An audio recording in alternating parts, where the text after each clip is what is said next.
Hello, good morning, good afternoon or good evening, whenever you're watching this.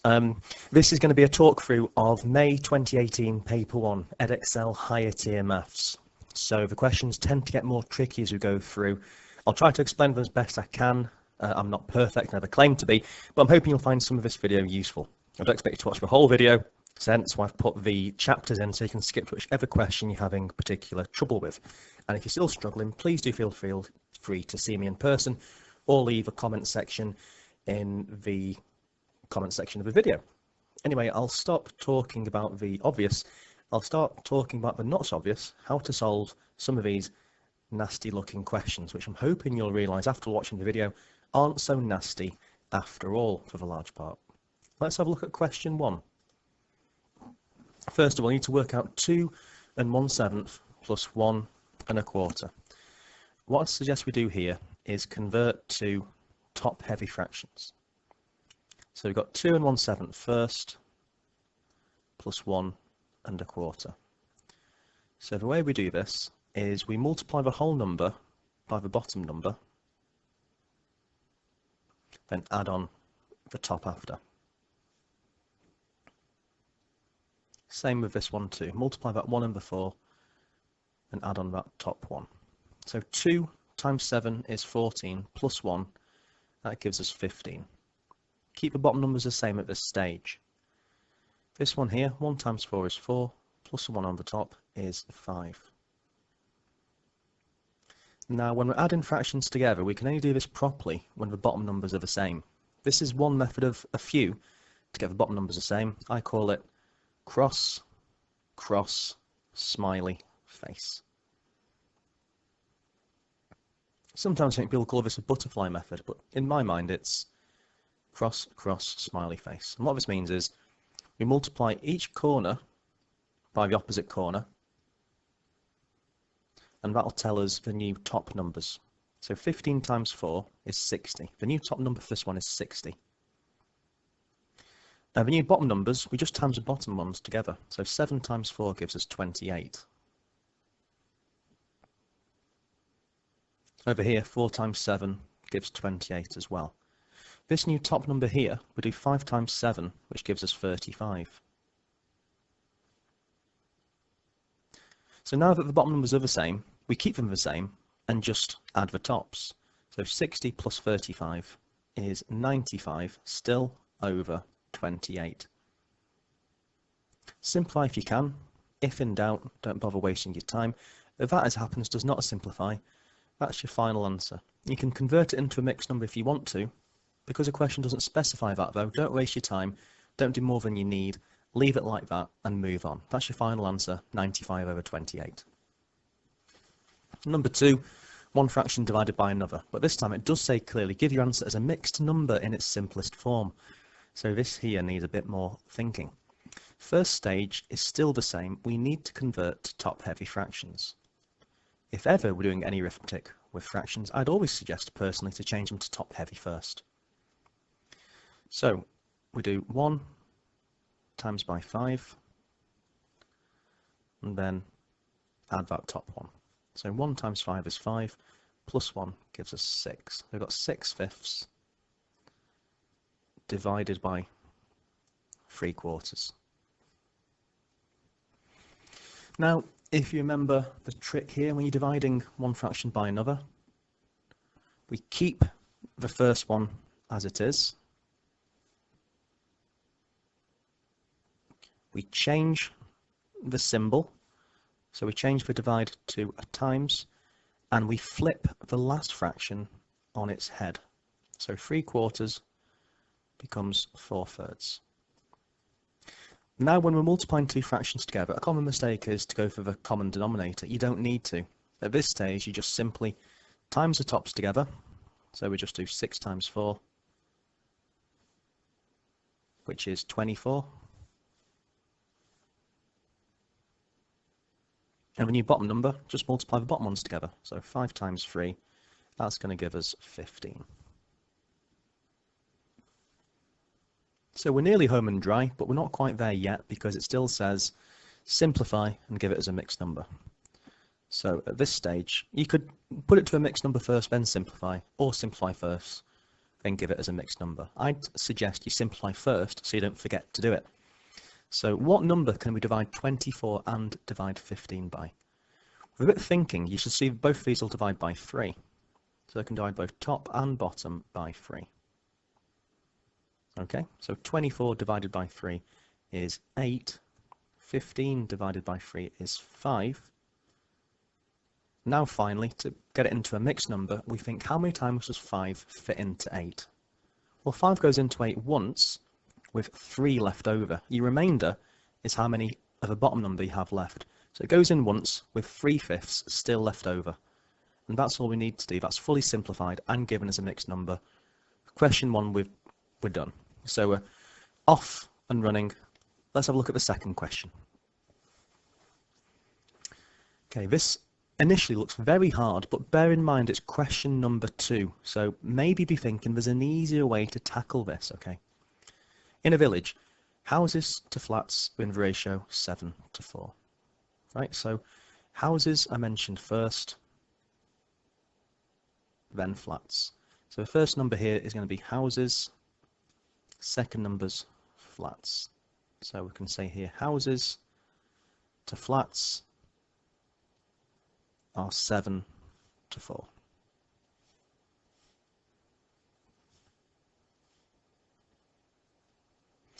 As well, we're told the number of flats to the number of bungalows is 8.5. So in this relation, flats is mentioned first, so the number 8 will relate to the flats, the number of bungalows will relate to the 5. So again, we've also got flats compared to bungalows.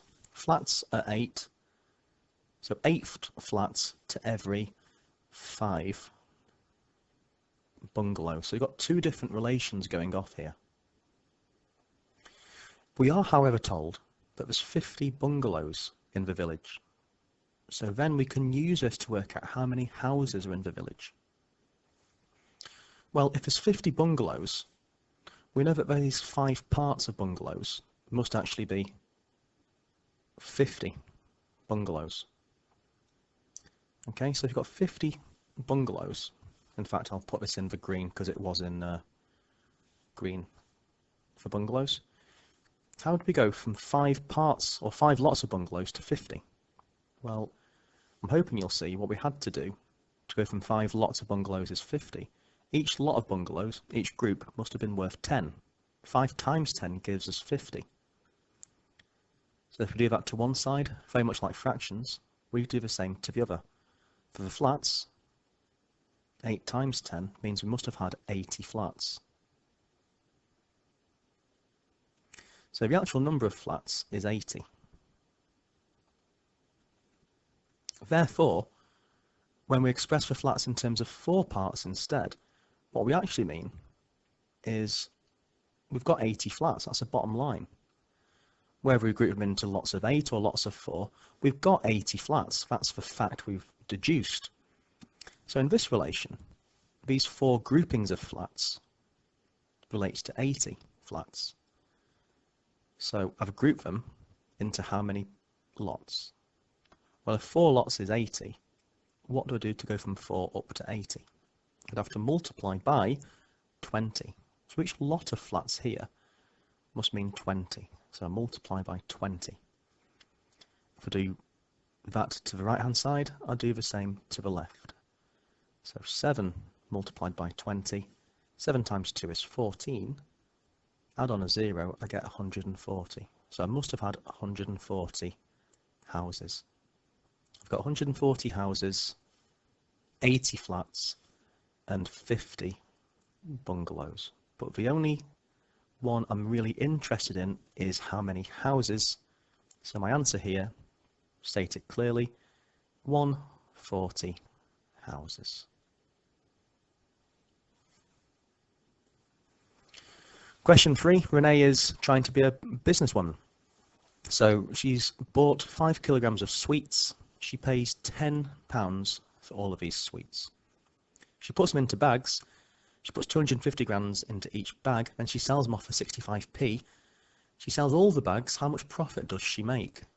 Well, quite a lot of information here. What I'd suggest is, looking at the units. We've got 5 kilograms one way, and it says 250 grams there. I'd make sure the units are consistent. How many grams makes a kilogram? Think about K. Okay, K is the trick here. If you won on a lottery and told your friends, I won 10k last night or something, 10k would mean £10,000. It's one of these obvious things you probably know, but never really considered in that way. I thank my good friend Beata for mentioning this little trick to me. I don't know, I didn't think of it earlier, but Beata is a gem. Beata mentioned back in days when I worked in Huddersfield that the K stands for 1000, which is a really nice way of thinking about it. So thanks and a shout out to Beata for that. So 5 kilograms, therefore K means 1000. That's 5,000 grams. So they're going to be divided into bags of 250. So 5,000 grams split into bags of 250.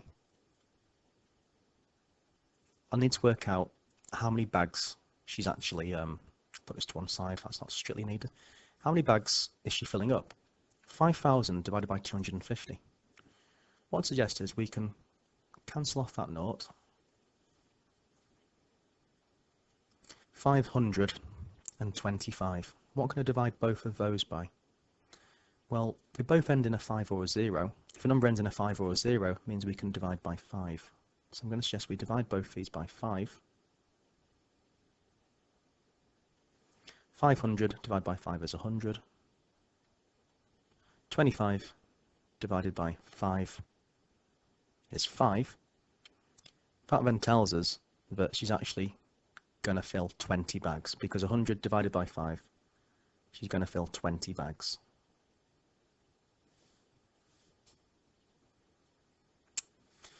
So she's selling each bag for 65p. So the money she makes, money from the sales, is going to be 20 bags multiplied by 65p per bag. Okay, so what I'd suggest we do here, you could do long multiplication. I think that's a bit of overkill really. I'd times this by 2. So double 65 times in by 2 only gives us 130. But then pop on a 0, that'll give 1,300. So it's 1,300 pence, which in terms of pounds is 13. But we want to work out her percentage profit. So first of all, we need to work out how much money, how much profit I should say, she's actually made. Profit is money taken in, subtract money you have to spend in the first place. So she takes in £13 from her sales. So money taken in for Renee is £13. But how much money did she spend in the first place in order to buy these sweets to sell on? Well, she spent £10 on these sweets. So £13, take away £10, her profit is £3. Final step, how do you work out percentage profit? Well, percentage change, percentage increase, percentage decrease, percentage anything is the thing you're trying to work out, in our case profit,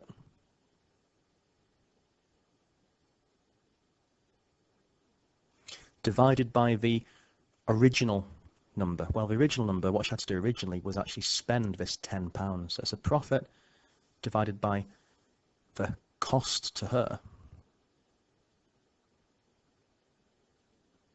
times by 100. To go from a fraction to a percentage, we times by 100. So she made £3 profit. It cost her £10, so it's 3/10 multiplied by 100. To work out a fraction of an amount, we can take the amount, divide by the bottom number, then multiply by the top. So 100 divided by 10, 1/10 is 10. So 3/10 is 10 times 3, that's 30. So her percentage profit is 30%. She made a 30% profit on selling on those sweets. Let's have a look now at question 4. Question 4, a cycle race across America is 3,069 miles, 0.25 in length, 3,065.25 miles. Juan knows his average speed for his previous races is 15.12 miles per hour. For the next race across America, he will cycle for 8 hours per day. Estimate how many days Juan will take to complete the race. So, because estimate, that means round the values first.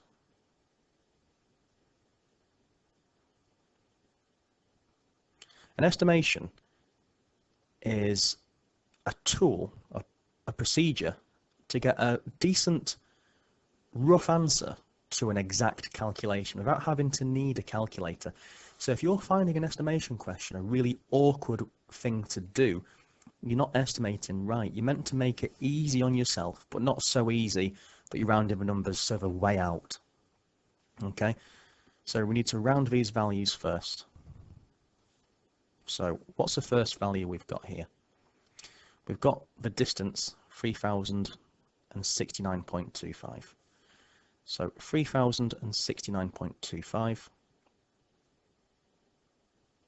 You could round sometimes to more than one thing. So for example, to the nearest 100, that's 3,100. But I don't think anyone would complain if you travelled across America and said it was about 3,000 miles. No one's going to call you a liar or being way out. I'd round that to 3,000. I think 3,000 is reasonable. So essentially to the nearest 1,000 is what we're doing it to there. So 3,000 miles. Next, his speed is quite an awkward number. 15.12 miles per hour. 15.12 isn't particularly nice to work with. So again, what could we round that to? Think about in day-to-day life. If you're driving along or you see like speed signs on a motorway or a road, it's given to, you know, a nearest whole number of miles per hour. Sometimes given to the nearest 5. I think here we could call that 15 miles per hour with not too much trouble. 15 miles per hour is still very close. I wouldn't round it to 20 to the nearest 10, because then you're off by an extra third. You're taking 15 and adding a third, pretty much. That's a bit too far out. 15, I think, is reasonable. So call that 15 miles. Rounding is more of like an art form rather than an exact science. You get a feel for what to do with enough practice. So now we can start calculating. So we've rounded, so some marks in the bag already. So you're going to cycle for 8 hours a day. 8 hours, we don't need to round it, that's fine. So now we've rounded, we can think about this. 8 hours a day, and he's going to go 15 miles per hour. So distance per day, I think we can calculate next. The distance he's going to cycle per day is about, this means approximately, 15 times by 8, because it says 8 hours per day. 15 times 8. I'll show you how to do this, why not? 8 times 5 is 40. Carry the 4. 8 times 1 is 8, plus the 4 you've carried is 120. So 120 miles each and every day. So how many days will he need? Well, he needs to cover 3,000 miles. Each and every day, he's covering just 120. So days needed, again, because we rounded, I'm going to use this approximation symbol. Don't need to, but it's a nice symbol to use. Days needed is going to be 3,000 divided by how many miles he does each day. And again, we might be able to simplify this. In fact, we can. Both numbers are whole and end in zeros, so we can cancel off a 0. That gives us 300 over 12. Both these numbers are even, so we could half them. Half of 300 is 150. Half of 12 is 6. If you're comfortable doing the division now, you could just do 6s into 150. If you're not comfortable, that's fine. Keep going and break it down in steps you're comfortable with. Now, both numbers are still even. What you could do is half again. Half of 150 is 75. Half of 6 is 3. Now, I can just do the division. So 75 divided by 3. £75 split into 3 even pieces would be £25. Therefore, this is 25 days which are needed.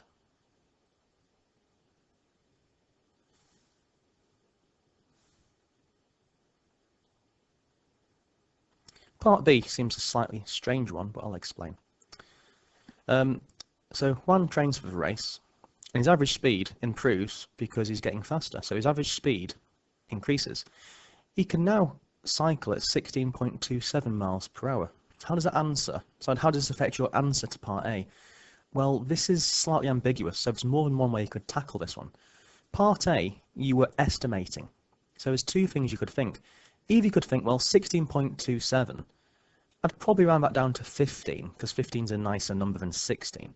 So it might be that because you're rounding in part A, it wouldn't change it. Maybe you'd still have rounded down to 15 anyway. That's one thing you could say. So you could say it wouldn't affect my answer because I'd have still rounded it to 15. Or what you could have said, you could have thought reasonably, well, if he's going faster, it won't take as long to complete his race. So you could have said fairly reasonably, it'd take fewer days for him to finish his race. Or you could have said something like, I'd have divided by 16 if you'd chosen to round it to 16. So my answer would have been lower. If divided by something bigger, it lowers your final value. So there's a few different approaches for question 4 part B. That said, don't sweat it too much. It's not exactly a load of marks for part B. The main one is 4A. Question 5 now. Question 5, you've got a solid square-based pyramid, V, A, B, C, D. The base is square, it's 6 centimeters. The height's 4. M is the midpoint of BC. So M is the middle, like you can see. And from V to M is 5. Draw an accurate front elevation of a pyramid from the direction of the arrow shown. So we're looking from the front. So it's going to be a front view like so. From the front, you'd just see that it was 6 wide. From the front, you wouldn't see the sides, you'd just see the front. The only thing you'd be seeing would be this triangle here. Okay, so that's the only thing you're actually seeing. So it'd be 6 wide. See if I can sketch this right. So it'd be 6 wide. I might bail on this actually, I'll see how it goes. In fact, yeah, I'm giving up already. Bad idea. 6 wide, so draw 6 squares. 1, 2, 3, 4, 5, 6. Now, a bit of a trick question is, oh, it's 5 high, but no, it's 5 high slanted. In terms of the actual height, vertically, from the top to the bottom, it tells us it's vertically 4 cm. So the height, which should be perceived from looking at it at the front, would be 4 centimeters, or essentially 4 squares high. Now, the midpoint goes directly to the top. So what this is saying is this is an isosceles triangle with symmetry. So there's going to be a line of symmetry on this one. So essentially the top of it is going to be in the middle. So it's going to be like this. Okay, so your sketch needs to be 6 squares wide, 4 squares high. The shading is completely optional. Don't feel like you have to copy what I'm doing here. I'm just trying to show you that what you see here, highlighted in yellow, translates to this in yellow on your front elevation. Okay, so that's what it should look like on yours. That translates to this. Let's think about part B. Part B, we need to work out the total surface area of a pyramid. So we're thinking about the surfaces of a pyramid. Well, how many surfaces are there? Well, there's a bottom, there's a base, and because it's square base, you've got 4 triangular sides. There's a few ways of doing this. I'd think of it in terms of a net. So a flat version of a shape, something like this. That's the net. So let's think of it step by step. So first of all, the triangular sides. We can see here that if they were folded down flat, they'd actually be 5 from bottom to top. So from here to here, and because we're all the same, this would be 5 centimeters high once I put flat. So we can label this on our sketch like so. Those are the triangular sides done and accounted for. However, of course, there is a square base. So if I just say goodbye to this triangular side, bye-bye, and welcome thinking about the square base, like so, we can see here the square base, it's 6 centimeters across. So if I label this on here that it's square, 6 by 6, then I'm good to go. So bye-bye to the square, you've served your purpose, see you later. Now I can just work out the areas of these here. So the total surface area, total SA, because I'm being a bit lazy, it's going to be 4 triangles plus a square. Okay, 4 triangles plus that square.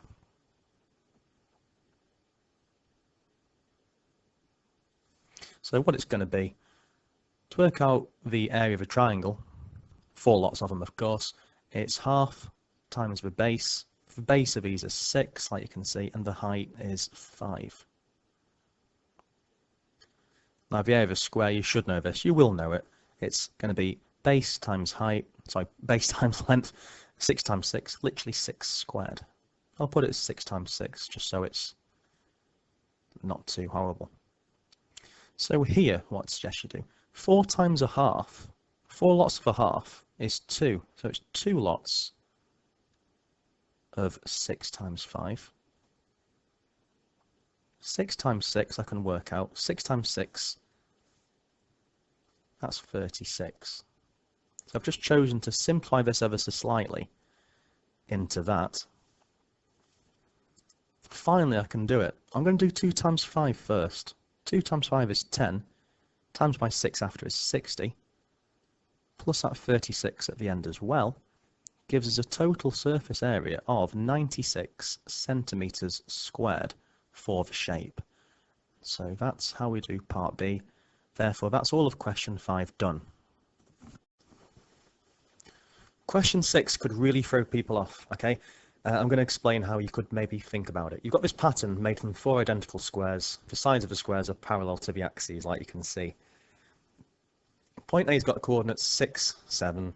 Point B's got coordinates 38 and 36. Point C is marked on the diagram. Work out the coordinates of C. I think the thing which makes it really hard is these are going up in steps, clearly, and this one's sort of moved down slightly.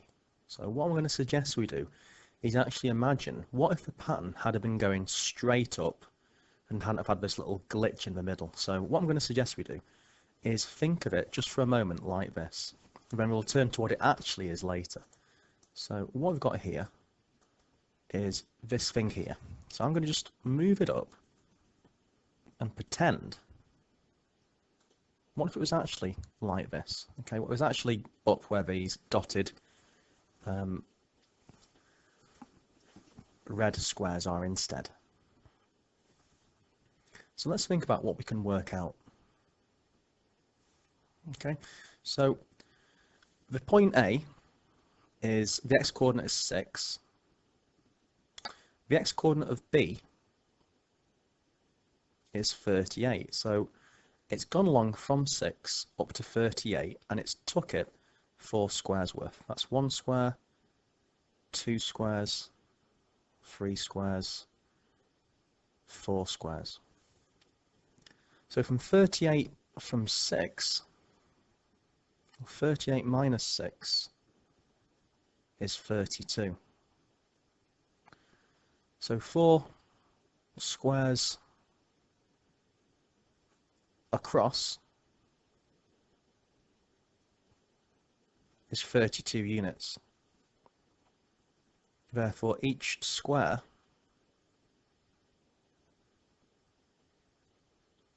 must be 32 divided by 4,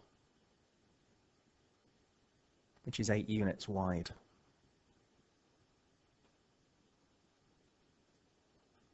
Just double check. If it starts at 6, that's not quite on the line. 6 plus 8, that should be 14 here. 14 plus another 8 is 22. 22 plus another 8 is 30. 30 plus another 8 is 38. Yes, it is. It does work. So let's now think of this in terms of if it were going up in the same steps. So imagine it went up the same steps each time. So it goes up from 7 up an extra 8. So what would that height be? So let's think about the heights.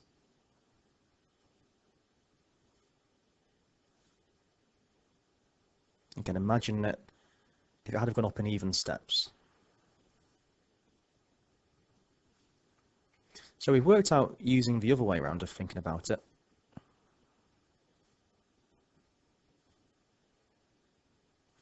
The x-axis way, it's going up in 8s. So it started at 6, then 14, 22, 30, 38, in steps of 8. So if it had have been where these red squares were, which of course it isn't, but we can return to that later on. We're starting at 7 high. 7 plus 8, because we worked out each square is 8 units wide. 7 plus 8, that would have been 15. 15 plus 8, that height's 23. Plus 8 again, that would have been 31. And then this next one here would have been 39. Okay? So if that were the case, this top point here would have been 38, 39. But actually what's happened is actually at 38, 36. And so these points are actually 3 lower. So these red squares need to be moved down by 3. So go down by 3. And 39 minus 3 gets us to 36. But before we do that, let's just think about what the coordinates of this square and this corner would have been. So right now, that's at 22 along, and it's 23 high. So that corner's at 22, 23. But like I've just said here, we need to move it down 3 squares to where it actually is on our diagram. So 23, if I shift that down 3 squares to where it actually is, then what we'd see is it actually have to be at 22, 20. So if I move that down 3 squares, 1, 2, 3, then this one here, where it actually is at C must be 22, 20. Quite a hard one to get your head around that question. So C is 22, 20. I think a fairly nasty, one of the nastiest question 6s I've found that, but if you see it, it's probably straightforward. If not, it could be quite a head mash, that one. Question 7, we're talking transformations, particularly reflections, but 2 different ones. So first of all, what we're doing is reflecting in the line x equals -1. So shape t is going to be reflected in the line x equals -1. So first step, let's sketch on the line where x is equal to -1. That's going to be a vertical line going down where x is equal to -1. So let's do this one first. When a shape's reflected, what happens is each point hits the mirror line perpendicularly and then pops out the same distance away on the other side. So this corner of the square here, you can see, is 2 squares away perpendicularly at right angles to. So it'd end up being 2 squares away on the other side. So 2, then another 2. That point ends up being here. So that point's going to end up being there. And this one, which is 2 squares away, this point will end up being there. Finally, this top one, this top corner is 1, 2, 3 squares away from the mirror line. So it'll pop out on the other side 3 squares away. 1, 2, 3.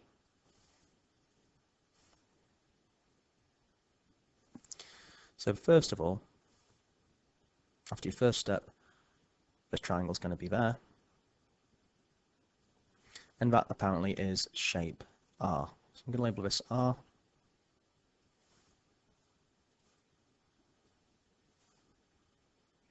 So that's the first step done. There is, sadly, another step. It's not quite that easy.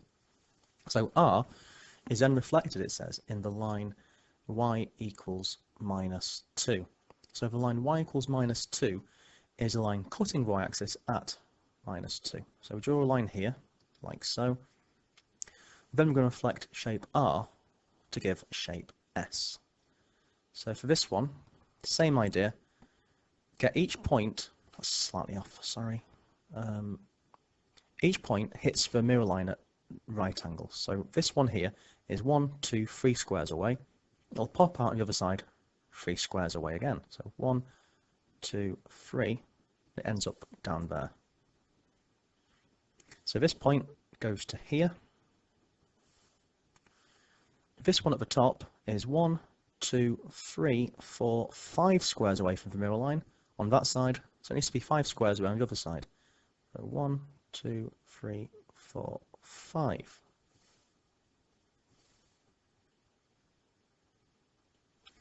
Final one, this point is 1, 2, 3 squares away. So it'll be another 1, 2, 3 squares away on this side as well. So that point is going to end up there. So what it's going to be is a triangle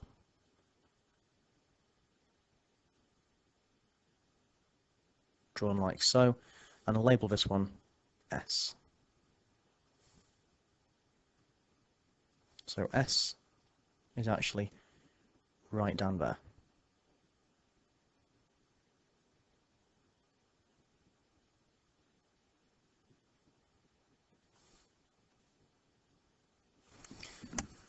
But now what it's asking us is a single transformation that will map shape T to shape S. So now we need to think about what's happened to go directly from T straight on to S. Now we need to think about a single transformation that's gone from T to S. So just directly from T to S, what's happened? Is it a reflection? I can't see any easy line of reflection to take us from T to S. So it's not going to be a reflection. It's not an enlargement because S and T are the same size. It's not a translation because it's the wrong way around. So if it's changed its orientation, if it's sort of not the same way around anymore, but it's not a reflection, we're thinking it must be therefore a rotation. So we know, or should deduce, it's a rotation. Next we need to find the centre of rotation. Now this is going to be trial and error. I'm going to forget these lines here. If you've drawn them on here, that's fine on your sheet of paper, but for my clarity in this video, I'm going to get rid of these lines so you can see what's happening easier. So the centre of rotation is always going to be halfway in between the original shape and the new one. So I'm going to guess it's maybe -2, -2 looks reasonable. So let's put a cross at -2, -2, and get tracing paper and trace around the original shape T. Once you've traced it, put it on top of shape T, and let's try minus 2, minus 2. So there's my traced shape, there's minus 2, minus 2. So using a pen, pencil or compass, I suggest you stab down over the point you're trying the centre to be about. So I'm going to stab down at minus 2, minus 2 with my compass needle, and then I'm going to rotate around that point. It's looking quite good actually, so is that going to work? Not quite, sadly. So we're close, but not quite there. If you see here, it's too far to the left.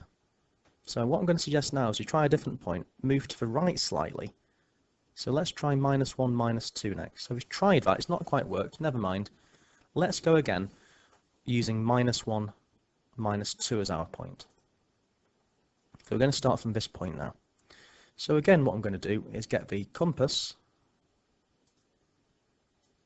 put it over the new point we're trying. So we're going to try minus 1, minus 2. We're going to see if this works now. So rotate it around. This is looking much more promising, and there. It's worked pretty much perfectly. It's not quite over the lines because nothing's ever quite perfect, but that shows that that must be the correct point. And so the single transformation, we need to mention 3 different things. So first thing we need to mention is it's a rotation. Second thing we need to mention is through what has it been rotated by. I'll get rid of that in a moment. So it's been rotated because upside down, we spun it 180 degrees. You don't actually say clockwise or anti-clockwise, because if you rotate either clockwise or anti-clockwise, it'll end up in the same place. And finally, centre of rotation. So the centre of rotation for this one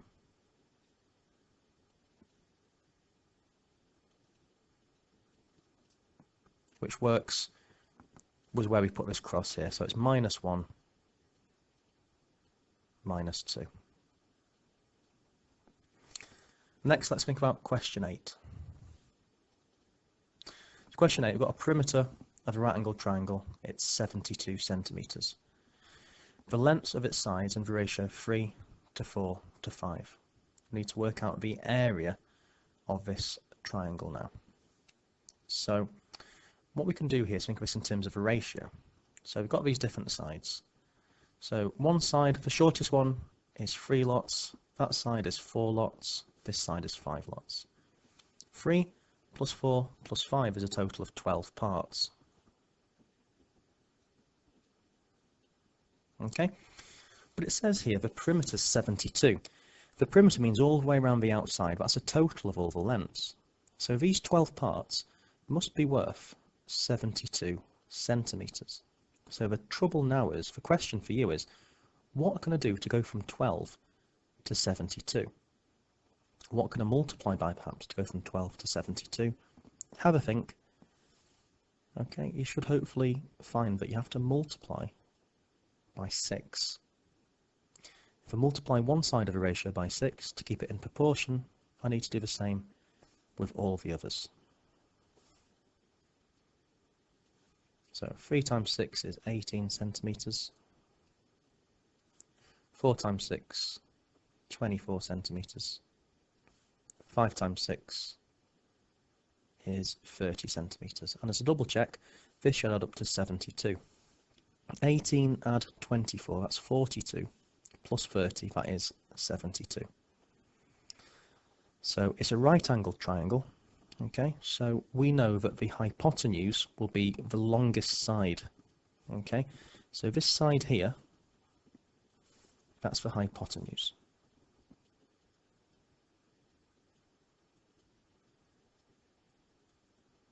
So what I'm going to suggest we do here is we actually just sketch out this triangle. Okay, so that's my cheat sketch. So one of the shorter sides is 18. The second longest is 24. It's right angled, so I'll stick that on there. And the longest side is 30. Now the area of a triangle is just half times base times height. So we can use this here to solve this quite easily. Half times base times height. So it's going to be half times 24 times 18. So I'd suggest to make this easier, we do half times 24 first. Half times 24 means half of 24. If you half 24, you just get 12. So I need to work out 12 times 18 here. I'll show you one way of multiplying. There's other ways, of course. So 2 times 8 is 16. Carry the 1. 2 times 1 is 2. Plus 1 you've carried is 3. New line. Pop a 0. 1 times 8 is 8. 1 times 1 is 1. Then add them up. 6 add nothing is 6. 3 plus 8 is 11. Carry 1. 1 plus a carried 1 is 2. So 12 times 18 is 216 cm squared. So our answer for this one is just 216. Question 9, some indices, some powers. So first of all, we need to know what something to the power half means. To the power of a half means the square root. So it's the same thing as saying it's the square root of 36. What number, when you times it by itself, gives us 36? That's got to be 6. So that's the answer for that one, just simply 6. 23 to the 0. This is the easiest 1 mark you'll ever find. Anything to the power 0, you just need to know is 1. It's one of these facts you need to always know and always remember. Anything to the power 0 is 1. So, for example, 1,000,000 to the power 0 is 1, 5 to the power 0 is 1, pi to the power 0 equals 1, your bed to the power 0 equals 1, your back garden to the power 0 equals 1, anything to the power 0 is 1. Remember, remember, remember. C, we've got here a negative power. So 27 to the power minus 2 over 3. If you've got something to a negative power, okay, what I'd suggest you do first of all is rewrite the value. If it's not a fraction, make it a fraction. So if 27 isn't a fraction, just pop it over 1. So 27 over 1 to minus 2/3. Now what you need to do here is make the power positive by flipping this one on its head. So flip this on its head to get 1 over 27. And then this power, change it to a positive, that's now 2/3. The bottom number is the root, the top number is the power. And so think of this as the cube root of 1/27. So always do the root first. The cube root of 1 over 27. All of that squared. Remember, the bottom is the root, the top is the power. Think about flowers. Flower, power. Okay, but a flower grows from the bottom, so it comes from the roots first. Bottom number is a root. The power is the top, power, flower, bottom, root. Root first, then the power. So cube root this. To cube root a fraction, you cube root each number separately. So cube root for 1 on the top. What number times itself 3 times gives us 1? Well, that's just going to be 1. 1 times 1 times 1 is 1. What number times itself 3 times gives us 27? That's going to be 3, because 3 times 3 times 3 gives 27. So that becomes 1/3. Finally, after doing the root, we can take the power. So that's just 1/3. Now we square it. 1/3 multiplied by 1/3. You can just do 1 times 1, which is 1. Finally, 3 times 3, which gives us 9. So after all that horribleness, we get 1/9. Question 10, we've got the heights, about 80 girls. So we've got least height, greatest height, lower quartile, upper quartile, and the median. What we need to do here for a box plot is we plot these points vertically. So least height, 133. So 133, we do a line going down at 133. So 133 is going to be here. So we're going to do a line going down like so. Greatest height is 170. So we go to 170, a line going down like so. Lower quartile 145. So a line going down at 145 for the lower quartile. Upper quartile 157, that's 155, 156, 157 is here. And the median's 151. You can't just draw 5 vertical lines for any points, by the way. The points you have to draw on are the least and greatest, so least and greatest, then lower quartile, upper quartile, and median. If it said range, you wouldn't put a vertical line for range. You need to have these 5 points as stated. Quartiles, median, smallest and biggest. So finally, I need to just draw on the median, which is 151, which I'll put here. Finally, for a box plot, the middle 3 bars, I put a line across the top and bottoms, like so. Then a line from the middle of 1 joining to the end, then like so. And that's drawn. Finally, part B, work out an estimate for the number of these girls with a height in between 133 and 157. So between 133, well 133, that's the least height, so that's there, and 157, that takes us up to the upper quartile. So we're looking for all of them in between those amounts. A box plot, you should know, splits the data into quarters. Okay, so 80 girls, 80 divided by 4 is 20. Okay, so this is the first 20 girls between these 2 points. The lower middle 20, the upper middle 20, and the tallest 20 there. So between 133 and 157, 20 plus 20 plus 20, that's going to be 60 girls. The lower 3 quarters, that's 60 girls. The only thing not included is from 157 to 170, which is the highest quarter. So the tallest quarter will be 20. Between 133 and 157 is the shorter 3 quarters. 3 quarters of 80 is 60. And that's all we need to do for question 10. Question 11, as you can see, it's a circle-based question. This is going to be where you need to remember and use these circle theorems. So A and B are points on a circle, centre O, like so. BC is a tangent to the circle, so the line at the bottom is a tangent. AOC is a straight line going through the centre, like you can see, and A is on the circumference. Angle ABO we're going to call X. That's the first thing we can do. So angle ABO is going to be the angle made as you go from A to B to O. So it's going to be this angle here, just at the corner, which I'll draw on for you now. So that's ABO. We can label that X. Next, it's asking us to find the size of angle ACB. Now, ACB is this angle here, this very sharp looking angle. Let's see. So add that on. That's angle ACB. The green one is what we're trying to find. So we need to give our answer in terms of X in its simplest form, giving reasons for each stage, and this is where marks are lost. Now, if you can't remember the circle theorems, work it out without stating what circle theorem you've used. You will pick up likely some marks.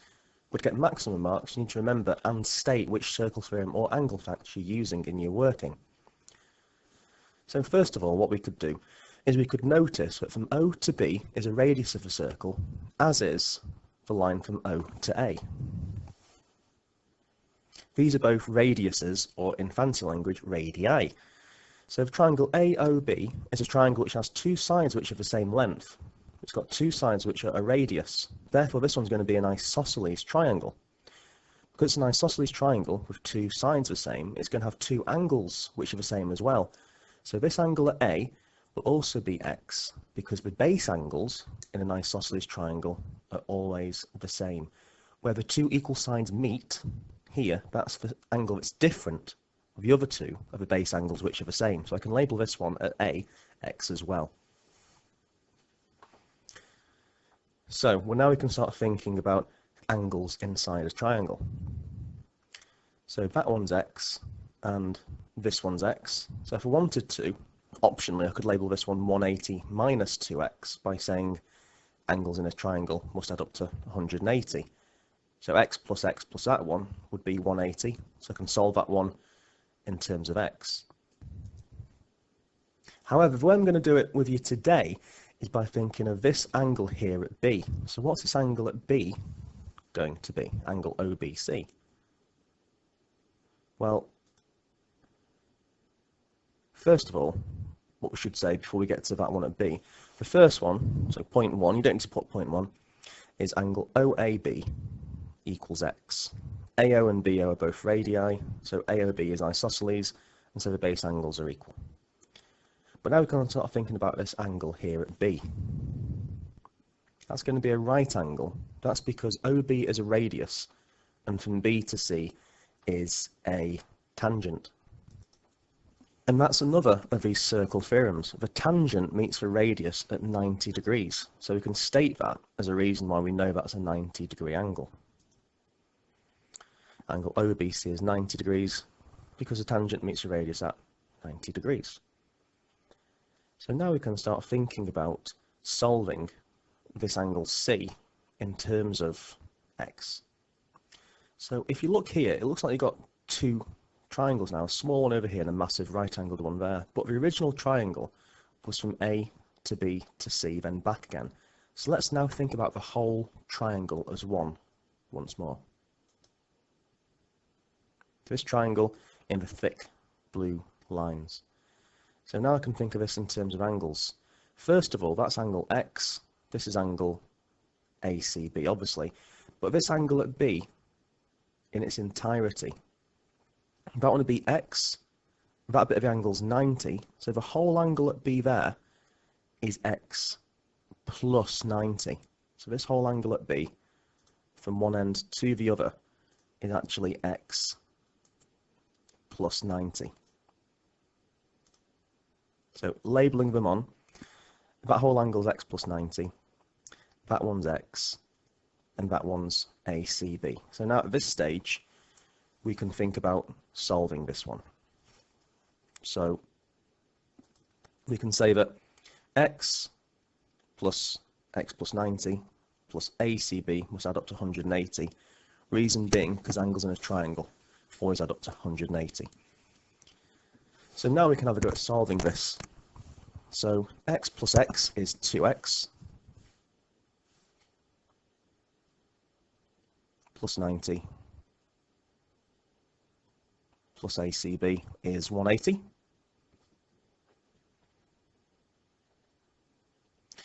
If I now take 90 from both sides, so that 90 is positive, so I could swap side, swap sign, or just take 90 from both sides. Whichever your teacher's told you, either way will work here. So I'm just going to subtract 90 from both sides of this equation. So now I have 2x plus ACB equals 90. I want to have ACB on its own.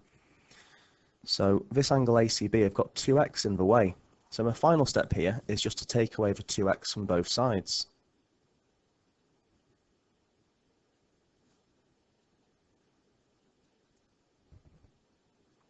So like I may have mentioned it to you in class, when we take away the 90 first of all, it's like we're chucking the 90 to the other side. We swap the side, we swap the sign back. Positive 90 becomes a minus. Over here these 2x's are positive. If we swap the side of them, they become a minus 2x. So therefore, after that step we'll have ACB on its own. So angle ACB will be this 90 minus 2x. And that is what angle ACB is in terms of angle x. So that's question 11 done. So now we have a look at question number 12. Number 12 is a proof question. So it's prove that the square of an odd number is always one more than a multiple of 4. First of all, what I'm going to suggest is we need to think about what an odd number is. So odd numbers obviously go 1, 3, 5, 7, 9 and so on. So this is no surprise to you, but I'm going somewhere with this. And so how can we algebraically define an odd number? So think about the nth term of this sequence. So the nth term of this one, this is the list of all odd numbers. So all odd numbers algebraically we can think of in terms of an nth term expression. It's going up in 2's, so 2n. What goes up in 2's? It's the 2 times table, obviously, but these numbers here are 1 smaller than your 2 times table each time. Another way some teachers think about it is what's the invisible 0th term over here? So if you take another 2 off, it'd be -1. So this here is how you can define all odd numbers. Alternatively, that's the sequence that generates all odd numbers, where n is a whole number. It's going up in 2's, like the 2 times table, but it's 1 lower. These numbers are 1 lower than the 2 times table for each number you can pick. So that's how you can algebraically define any odd number.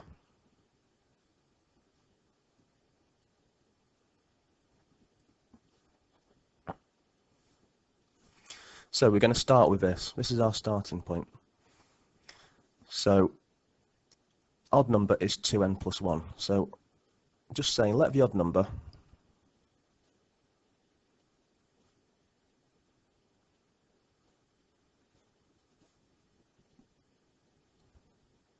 equal 2n minus 1, where n itself is a whole number. So you could say, if you wanted, n is a whole number.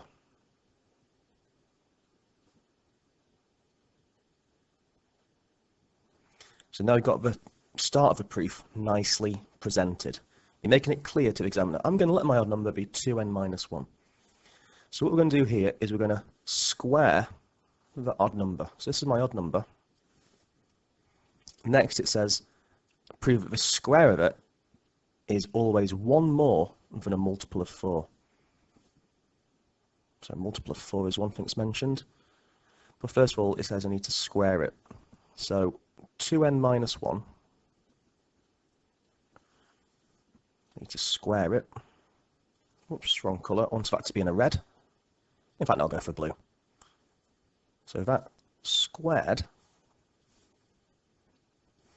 this is where I need to remember how to square out some brackets. So what I'll do for you here, I'll do it the long way, just to make it absolutely clear. I won't assume too much knowledge. I won't put the pressure on you of having to know too much. Obviously some things you will need to know, but just from first steps. If you're squaring something, what it means is you're multiplying it by itself. So this means here I'm multiplying 2n minus 1 by itself. So I'm doing 2n minus 1 times 2n minus 1. This is a slow way of doing it. I'll remind you of a quicker way. But even if it's a slower way, if it works, it works. So 2n multiplied by 2n gives us 4n squared. Yep, 2 times 2 is 4. N times n is n squared. This one, 2n times minus 1 is minus 2n. Down here, 2n times minus 1 is minus 2n again. And finally, minus 1 multiplied by minus 1, minus times a minus gives you a plus 1. So now what we can do, make my little bubble bigger, is just simplify each thing. So I've got here 4n squared minus 2n minus another 2n, that's minus 4n, then plus 1. So that's what I get when I do 2n minus 1 all squared. I get this thing here.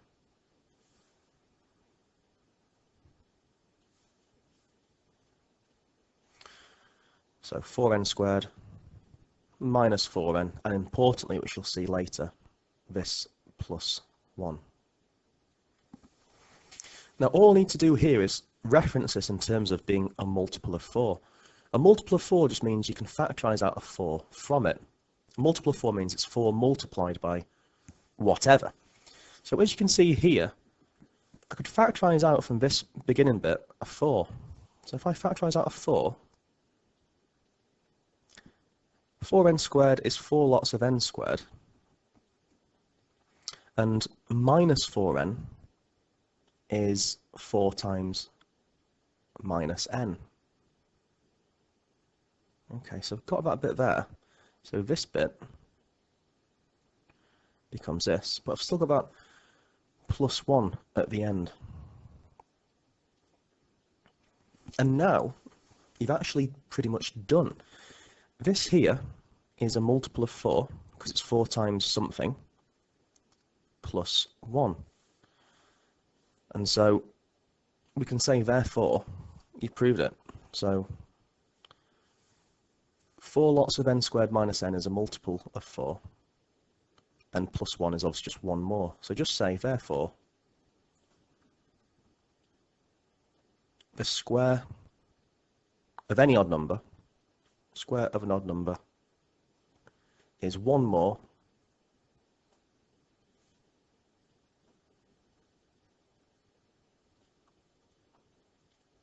than the multiple of 4.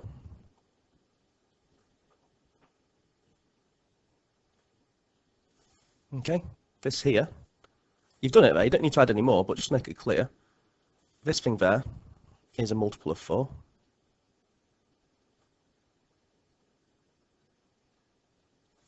And that thing there, plus 1 means 1 more. This is just additional information. You don't need to put these arrows and label this on your exam. All you need to do really is just this stage here. Even this is an optional extra. This can't hurt to put down. It's showing absolute confidence to the examiner. You know exactly what you've done. But that is a sketch proof to get you the full marks in the question. Express algebraically an odd number, square it out, add 1, factorise out a 4, then you're left with this magical plus 1, which proves that it must be 1 more than some multiple of 4. Number 13, the dreaded surds. Root 5, brackets, root 8 plus root 18 can be written in the form a root 10, where a is an integer. Find the value of a. Well, first of all, let's start expanding it out. So we've got root 5, root 8 plus root 18. That gives us root 5, root 8, plus root 5, root 18. We now need to remember if surds, if you've got a root of 1 times a root of another, as long as the roots are to the same power, in this case they're both square roots, you can do the root of 1 times the other. So root 5 times root 8 is the same as root 5 times root 8, all under the same root. So 5 times 8 is 40. This one here is the same as 5 times 18, all square rooted. 5 times 18, take your time with it, but 5 times 18 would give you 90. The unit we're interested in here is root 10. So what I want to do is see if we can get both of these things here in terms of root 10. So we can now re-split this root just in terms of root 10s. So we're going in reverse. In the same way that root 5, root 8 can go to root 40, we could re-split root 40 back into 2 separate things. We're going to do that now, but in terms of root 10. 40 is 4 times 10. So I could say root 40 is root 4 times root 10. In the same way, 90 is 9 times 10. So root 90, I can say is root 9 times root 10. So now we've got it in terms of root 10, which is exactly what we're wanting. But have a look what's in front of these root 10s. This one's the square root of 4. Now we know what the square root of 4 is. For square root of 4, I get 2, because 2 times 2 is 4. So that's 2 root 10. Then over here, for square root 9, I'd get exactly 3. So this becomes 3 root 10. So I've got 2 lots of something plus 3 lots of the same something. So I've got 2 lots plus 3 lots of root 10. That gives me in total 5 lots of root 10.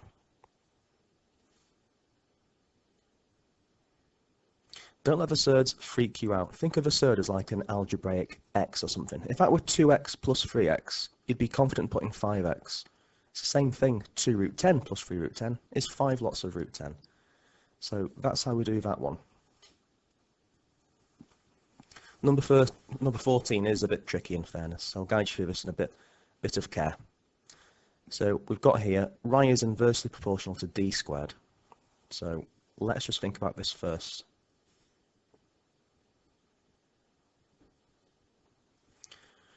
So y is inversely proportional.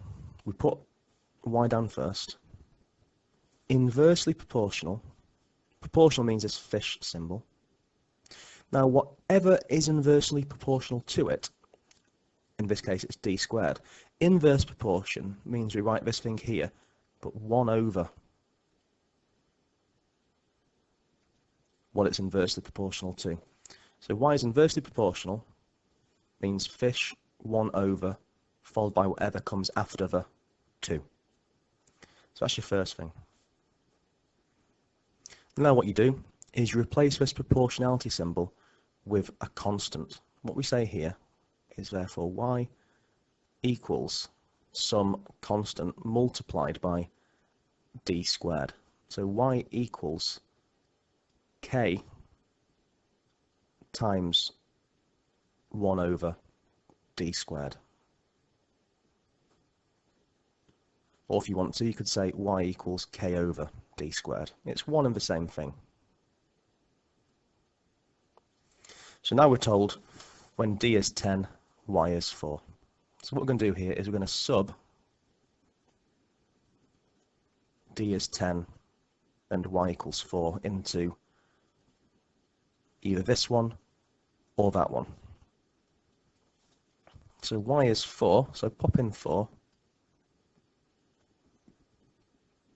So 4, I'm going to use this one in fact. So 4 equals some constant which I don't know yet. This is what k just means. It's some number I don't yet know, okay? Which we try and find. So 4y equals k divided by d squared, which is 10 squared. So what I want to do here is work out what k is. So I don't want that 10 squared on the bottom. So I can swap its side. I can multiply both sides by 10 squared. If I swap the side, I'll swap the sign. That dividing by 10 squared becomes a multiplication when I move it. So k is going to be 4 times 10 squared. 10 squared is 100. So k equals 400. So y equals 400 over d squared.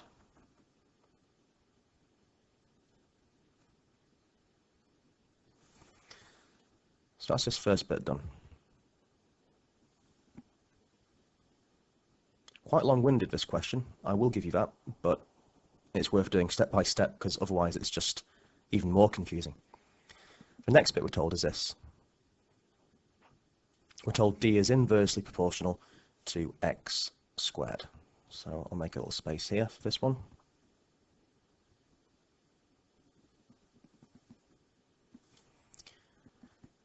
So d is directly proportional. So d, proportionality symbol.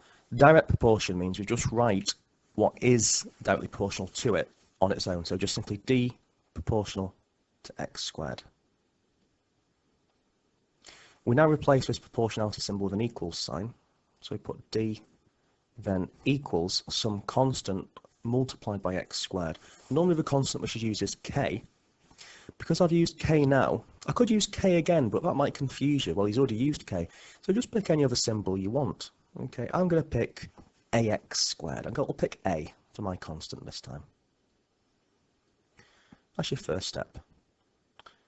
So Now, what we can say is we know x is 2 when d is 24. So we're going to sub that in. So sub x is 2 and d is 24 into that expression.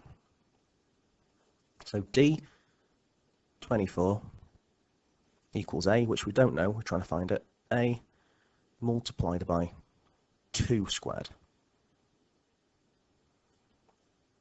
So 24 equals a times 4, in other words 4a. So therefore a will be 24 divided by 4, which is 6. So sub in a into this expression here. D is ax squared, but now we know what d is.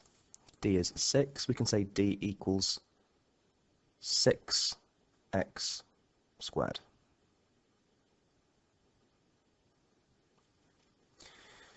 Now we need a formula for y in terms of x.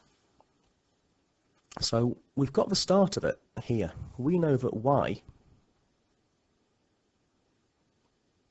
equals 400 over d squared. So I'm going to write this down here. Y equals 400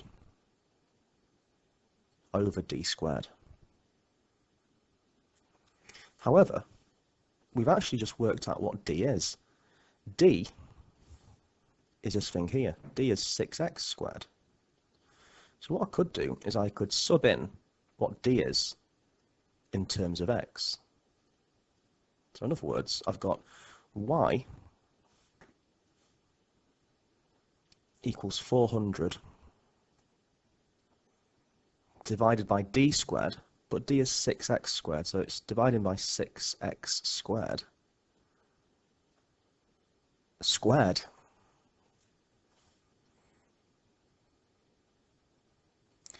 So we can simplify this, and it's not going to be too bad, so just keep your heads and listen to me carefully, and you'll be fine.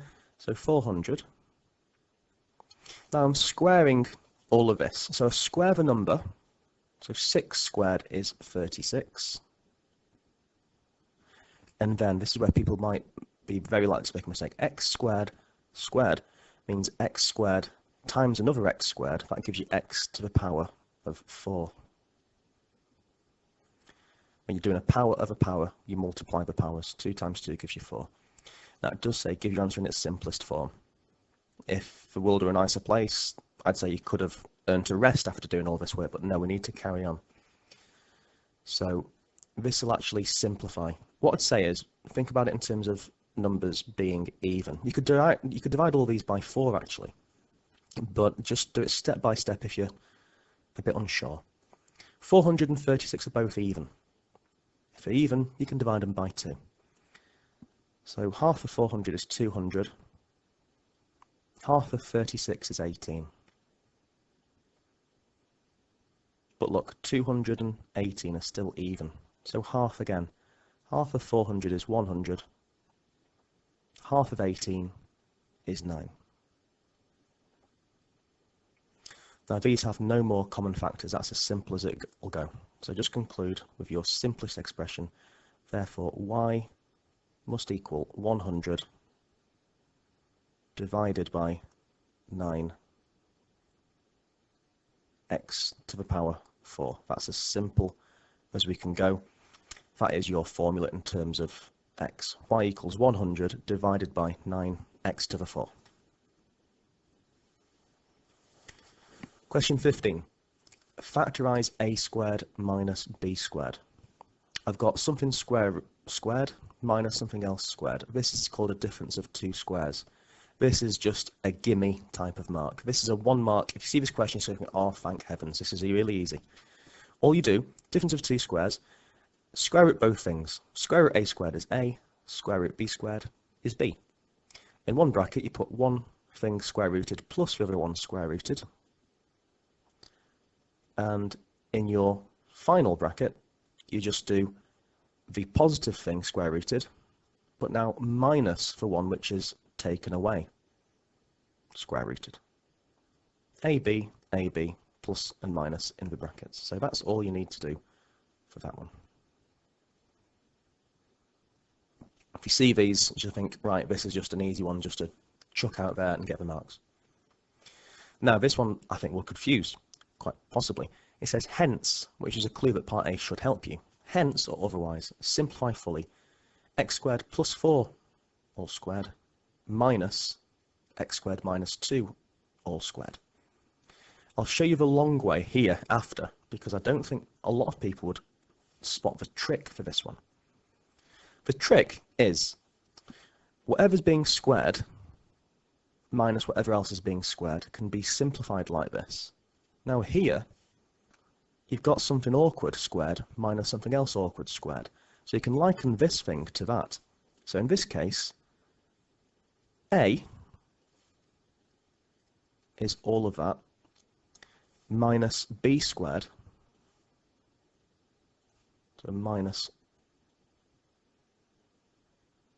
all of that there.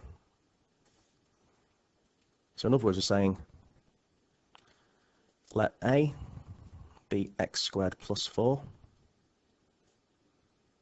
and let B be x squared minus 2. So this will factorise into A plus B, A minus B. So let's think about what A is and B added together. Let's think about what A minus B is when we do that as well. So from here,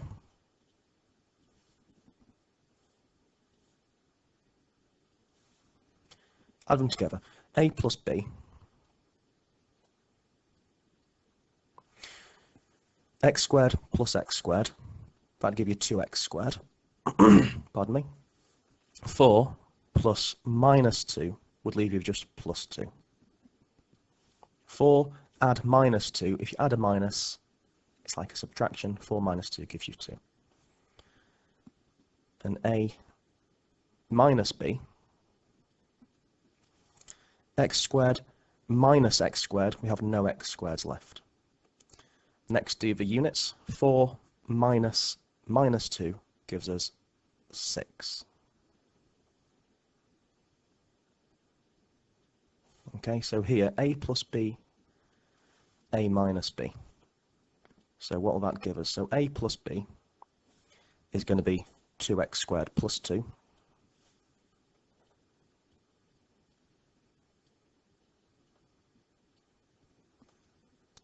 A minus B gives us 6. So if you expand out these brackets, times each of these things on the inside by the 6, 2x squared times 6 is 12x squared. 2 times 6 is 12. And you know what? That would give you an answer which is acceptable for full marks. It does say simplify fully, so you might be able to impress the examiner slightly more by factorising out a 12 here. So you should get 12 lots of x squared plus 1. That's how you do it fully simplified.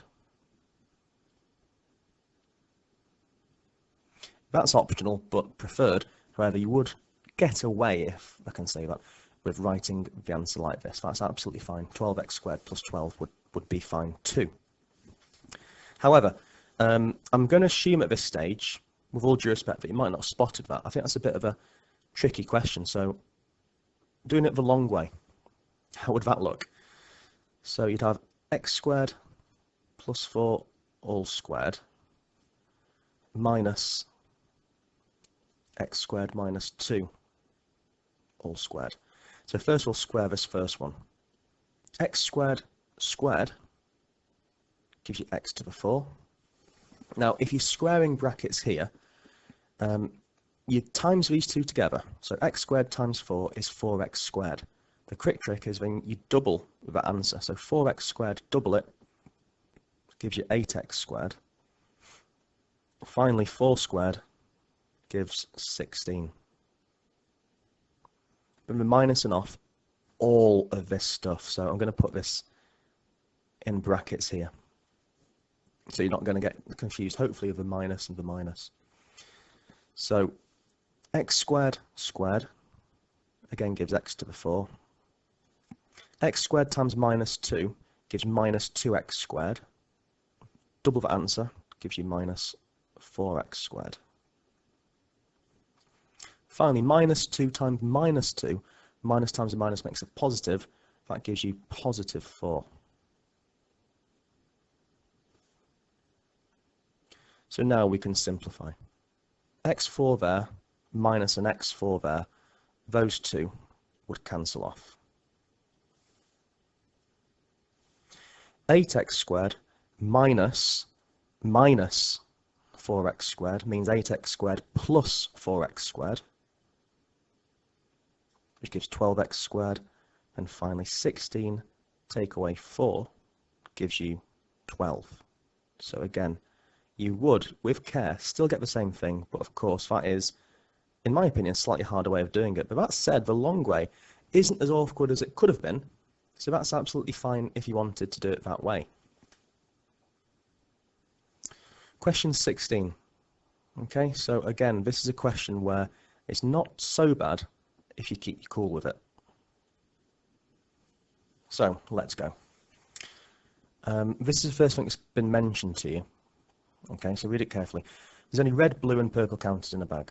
The ratio of red to blue is 3:17. Red's mentioned first, so that first number is for 3. The blue's mentioned next, so the final number is for the blue. Sam takes at random a counter from the bag. The probability that the counter is purple is 0.2. And so, interpreting this in a common sense way, 0.2, think about it in terms of a percentage. To go from a decimal to a percentage, you need to multiply by 100. 0.2 is the same as 20%. So what this is saying is there's a 20% chance he picks out a purple one. So in other words, we know that 20% of the counters must be purple.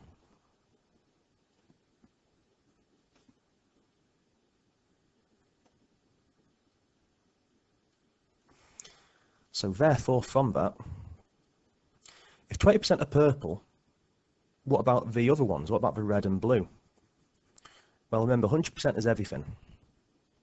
So if 20% is purple, that means the other 80% must be red and blue. So now we can return to this bit here. We know the ratio of red and blue is 3:17. So what I suggest we do here is fill in this table or something similar. So red, 3 lots, blue, 17 lots, 3 lots plus 17 lots, that gives you 20 lots or 20 parts, however way you want to think about it, 20 parts I'll call it. But we know from this bit here that the red and the blue combine for a total of 80% of all of these counters. So these 20 parts must account for 80%. So how can I build up from 20 up to 80? Well, 20 parts to 80%, but in terms of the value from 20 to 80, what could I maybe multiply by to get from 20 to 80? Well, what I could do, hopefully you can spot this, is 20 times 4 will give me 80. So what I could do here is multiply everything by 4. If I'd multiply that number by 4, I need to do the same over here as well. So 3 times 4 is 12, as in 12%. 17 times 4. Well, the question asks you for the chance of a red counter, so to be honest, if you're mega confident and maybe a bit cocky, you could actually ignore this if you wanted, technically. But just for completion, 17 times 4 will give you 68. Double check, 12 plus 68 gives me 80. I'm good. But anyhow, the question's asking, what's the chance that he takes a red counter? Well, from this, we can see that 12% of counters are red. But I will say it's normally best to give a probability in terms of a decimal. So the probability of picking a red counter, that just stands for probability of picking a red, as a decimal, 12% Think of it as 12 pennies, 100 pennies in a pound, 100% is a full one. So 12%, 12p, 0.12.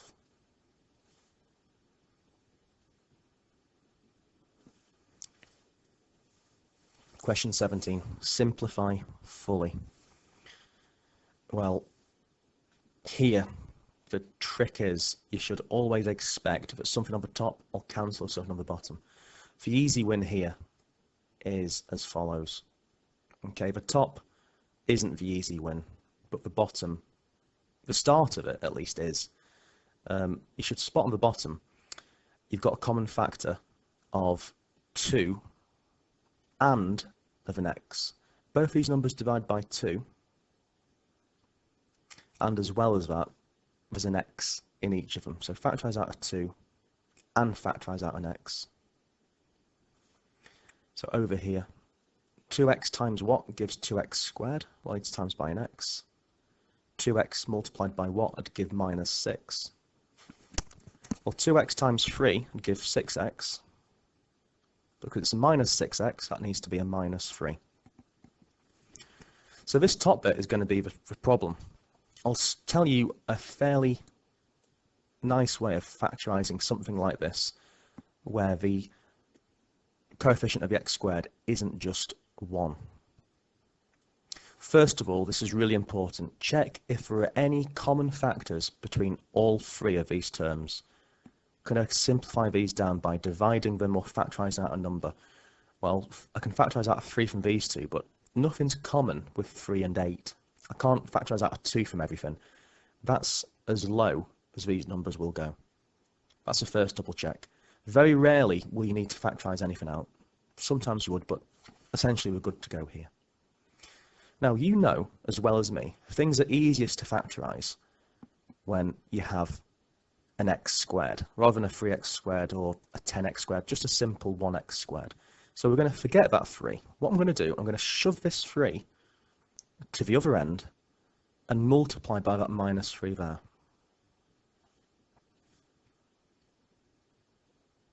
So rethink this one in terms of this here. 3 times minus 3 is minus 9.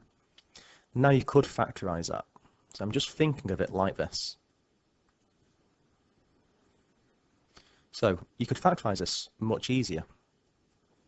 So I need 2 numbers that multiply together to give me minus 9, but when I add them together, I get minus 8. Well, those numbers, you can hopefully think in time. Just think about combinations of what times is together to make you 9. So I'll put it up here. I could have 1 and 9. Forget the minus for now. Or I could have a 3 and a 3. However, if I multiply 2 numbers together and get a negative, one of these numbers here, one of these pairs, one of these numbers in the pair needs to be a negative. So which one of these could I make a negative so that when I add them, I get minus 8? Well, 3 and the 3 just isn't going to work anyway. However, this first one, if I did 1 minus 9, that would give me minus 8. And 1 times minus 9 gives minus 9, so this is right. This is a pair I'm wanting. So in any order, and I'll put x plus 1, x minus 9. You could have put x minus 9 and x plus 1, it's fine. That's almost the final answer. What we need to do now is remember this 3. We can't properly ignore it, we now need to bring it back in. The next trick is you bring this 3 back in, you write this initial number underneath each number here in the factorised brackets. So now what you do is these fractions, you try and simplify them as low as they'll go. If there's still a number on the bottom, what you do is you need to put this number back in front of the x. So 1/3 won't simplify any further. So you put the bottom number 3 next to the x. So that becomes 3x plus 1. This one will simplify. If it does simplify, do so. In fact, you can just do 9 divided by 3, which is 3.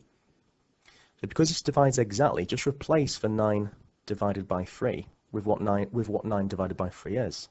That just gives you 3. And so that's different to other methods you may have seen, but I think it's worth a good mention here. Using whatever method you are familiar with, what you need to know is this here will factorize into that. So based off this, I can rewrite this on top as this on the bottom.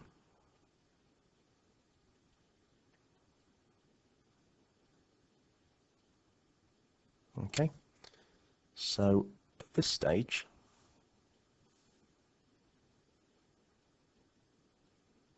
I can see on top and bottom what I can hopefully cancel on both bits.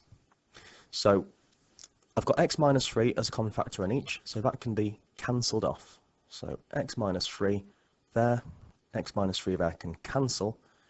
Therefore, I'm just going to be left with 3x plus 1 on top, all divided by 2x on the bottom. And that's a question done. Question 18 is not as bad as what you might actually think. You got the graph of y equals sine x. This is one of these trigonometric functions. So y equals sine x is this wavy thing going from x being minus 180 to positive 180 like so.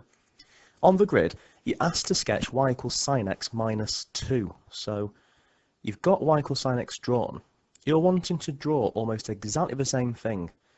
Now here, y is the subject. Now y is this vertical axis here, like you should know. Y goes up and down.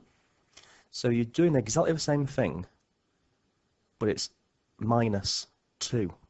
So what's going to happen here? Because you're doing the same thing, but each point is going to actually be 2 less than what it was before. So it's going to be the exact same thing, like I've highlighted in yellow, but 2 lower. So what you need to do is a sketch of this thing looking exactly the same, but just 2 steps lower. So I'm going to show you how I'd think of it. So here's a curve I stole from earlier in very light red. I've put it on top of the original curve, like so. I want to imagine this being the same thing, but just 2 lower. So instead of being at the origin, it's going to cross now at minus 2. So you need to sketch something like this. The whole thing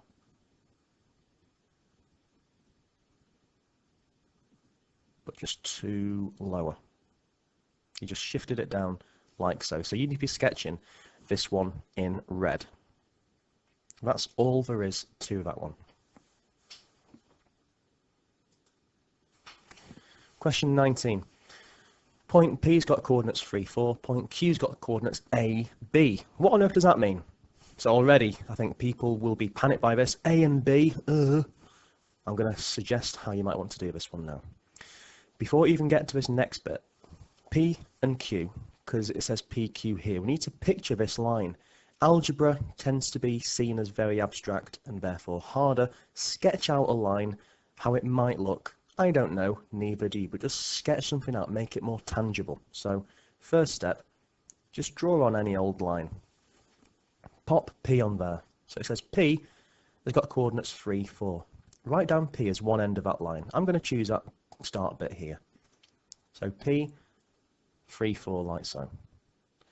Next up, point Q has got coordinates A and B, no matter what that is. So put Q at the other end.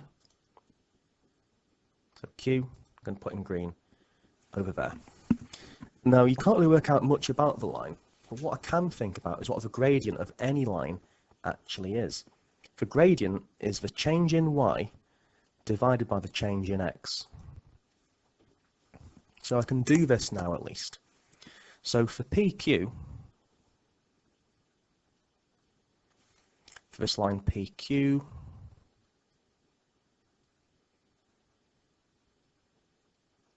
I could say the gradient is the change in y divided by the change in x.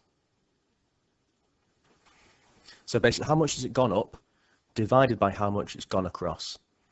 So again, this might freak people out. So it started off as being 4, it's gone up to B. If in doubt, pick some numbers. Imagine B were like 7. If that was 7 and that were 4, you'd say to me fairly confidently, it's gone up by 3, because 7 take 4 is 3. If B were 10, and it started at 4, if that were 10, started at 4, it's gone up by 6, because 10 take away 4 is 6. No matter what b is, we just do b take away 4. And so this bit here, this change, is b minus 4. In exactly the same sort of way, the change in the x coordinate is what x is now at the far end, a, subtract, wrong colour, silly person, so a, subtract what a used to be, which was 3. So that's the gradient, that's the steepness of PQ. Now this line here is perpendicular to PQ, and it's in the wrong form. Have it y first. So 2y, move the 3x to the other side. So swap the side, swap the sign. So 2y equals minus 3x plus that 7. Then divide everything by 2. You get y equals minus 3 over 2x plus 7 over 2. So this line, I can imagine what it looks like. This line is going through this one. It's perpendicular. That means at 90 degrees to it. So this here is going to be a right angle. So that's the line. The gradient of PQ is this. The gradient of that line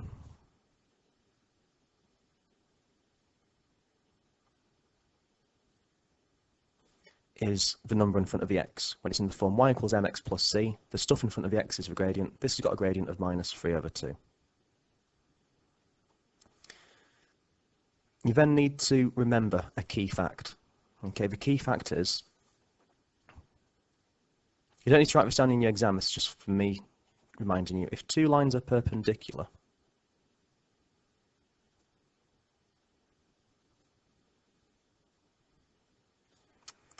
then the gradient of one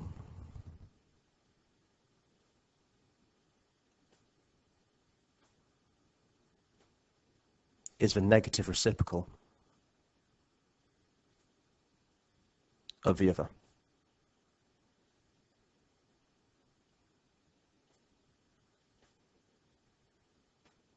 So that's just for me to remind you now. Okay, so we're going to use that fact. If two lines are perpendicular, the gradient of one is the negative reciprocal of the other. And so if I think about this one here, negative reciprocal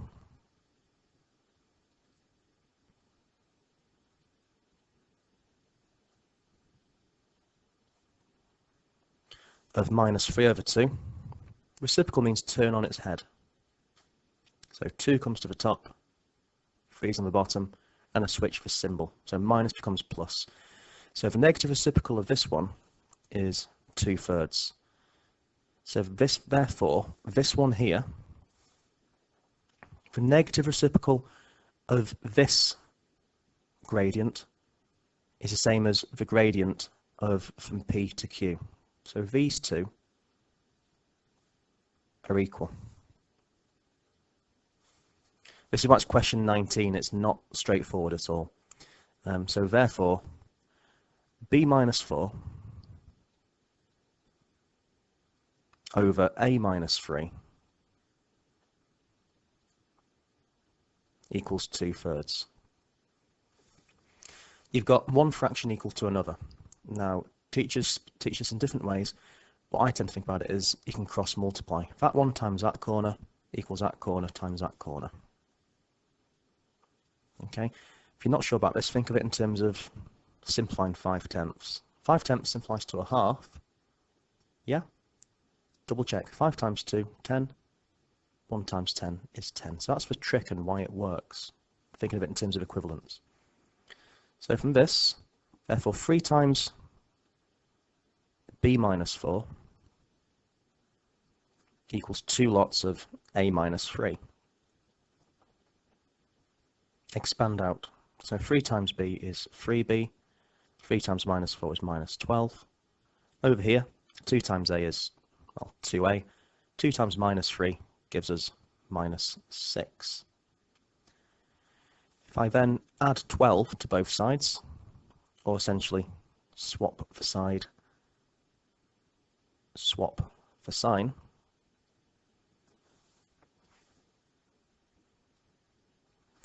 I'll now have 3b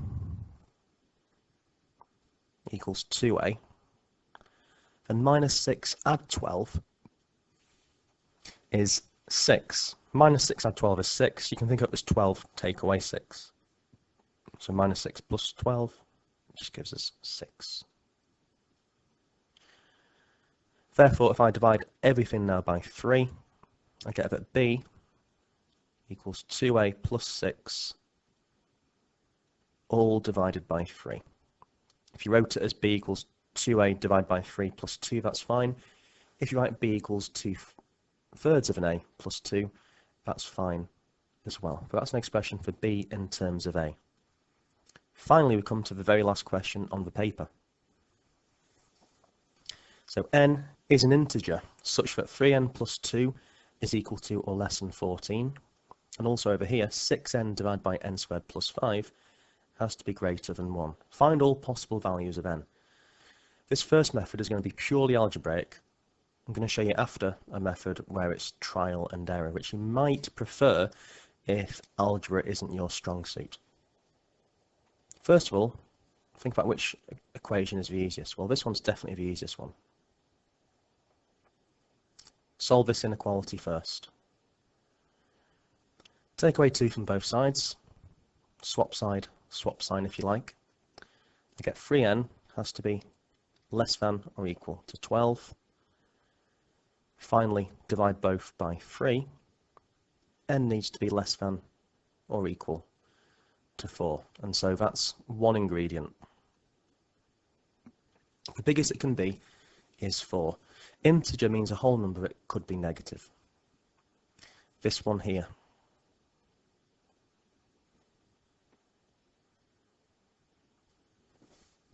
Okay, what I'd suggest we do here is to multiply both sides of this one by n squared plus 5. So if I multiply both sides by n squared plus 5,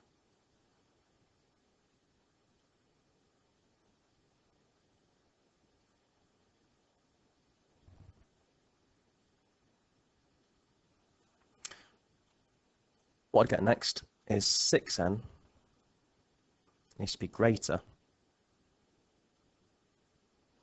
than n squared plus 5. What I can do next is I can then subtract 6n from both sides. So 0 needs to be greater than n squared minus 6n plus 5. This will now factorize. So I need to find two numbers that will multiply together to give me positive 5, but when I add them, I get minus 6. Well, if I'm adding numbers together and I get a negative, at least one number I'm adding must have been a minus number. But a minus multiplied by something else to give me a positive number, the other number must be a minus as well, because only a minus multiplied by another minus gives me a positive 5. So I'm looking for two negative numbers that multiply to 5, add up to minus 6. With trial and error, you should think that those numbers have to be minus 1 and minus 5. Minus 1 times minus 5 is positive 5. Take away 1, take away another 5, gives us taking away 6 in total. So here, what I'd suggest we do now is think about the critical values of what n could be to make it equal to 0.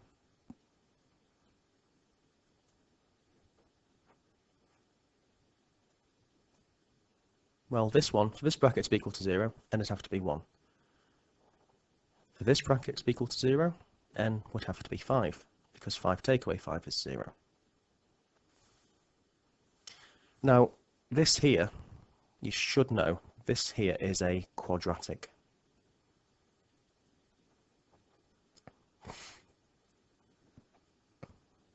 It's a quadratic inequality.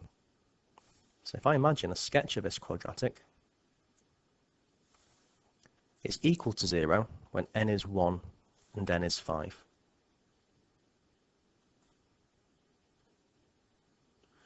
N squared is positive, so it's a happy quadratic. It's going to look like this. Crosses down at 1, comes back up and crosses at 5. I'm wanting this here, this quadratic, to be less than 0. So looking at this graph, it's less than 0 when it's underneath the axis.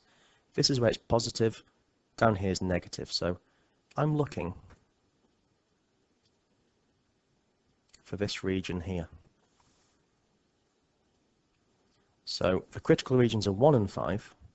I'm wanting it to be negative. So therefore what I'm actually wanting is it to be in between 1 and 5. I want n to be in between 1 and 5.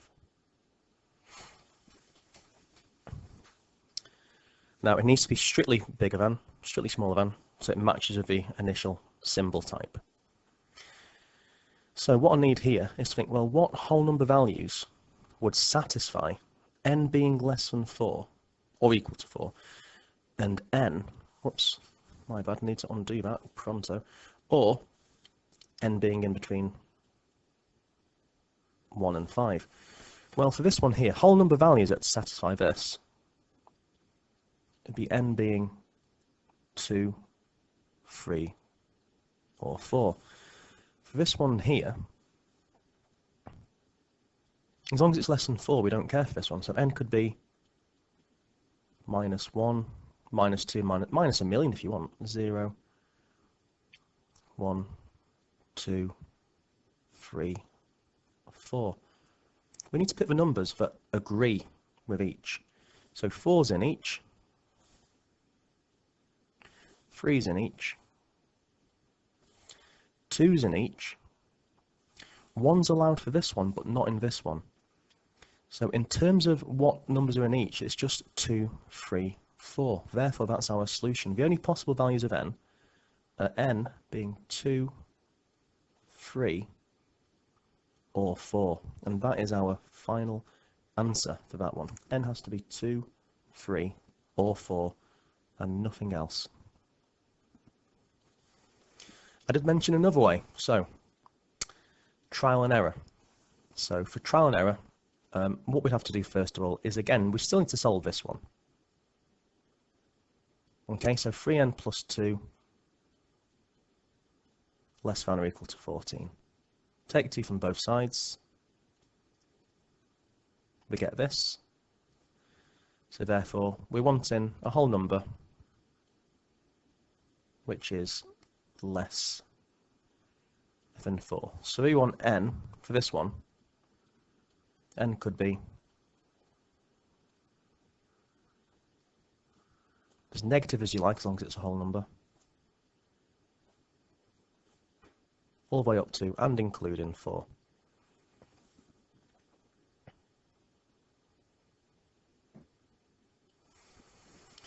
Now, this one here, what you could do is just be checking values. So this one here, let's check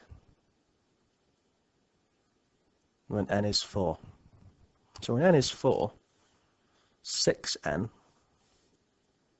is 24. 6 times 4 is 24. N squared is 16. I'll put that as 4 squared plus 5.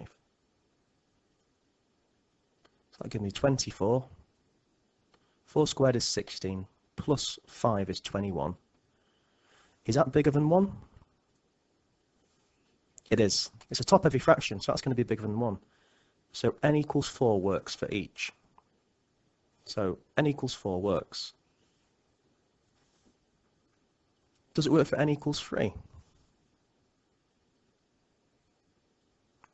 Well, when n equals 3, 6 times n is 18.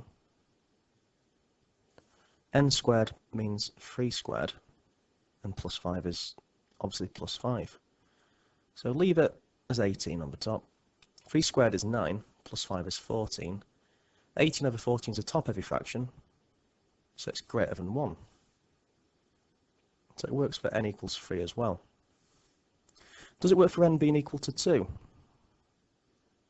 Well, when n is 2, 6 times 2 is 12. 2 squared plus 5. So 12, I've got. 2 squared is 4 plus 5 is 9. That's still a top-heavy fraction, so it's still greater than 1. So I've checked, it works for n being 4, it works for n being 3, so it agrees for n being 3 in each equation, and it agrees when n is 2. But if you were to try when n is equal to 1,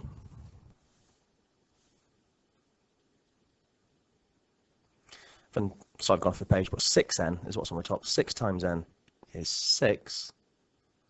Then 1 squared is 1 squared plus 5. 1 squared is 1, add it to 5 is 6. Is 6 over 6 greater than 1? Well, no, it's not. 6 divided by 6 is equal to 1, which isn't greater than 1, it's the same thing. If you tried n equals 0 or anything minus, it would fail again. So by trial and error, you'd see that it agrees for n equals 2, 3 and 4 and only those 3 values. So therefore, again, whole number values that work for both equations, inequalities, sorry, are n equals 2, 3 or 4. Okay, so final word from me. I know you probably in an ideal world don't imagine you'd enjoy watching maths videos in your spare time, but you're here watching it, so thank you for watching it. If you have found it useful in any way, please do like and subscribe. Good luck with your tests, whatever tests they may be. If you're watching it for fun, all the more credit to you. And yeah, good luck in whatever it is you might be doing. If you have any questions, please leave me a comment in the comment section. Please take care of yourselves and be in touch. Goodbye from Mr. Bailey.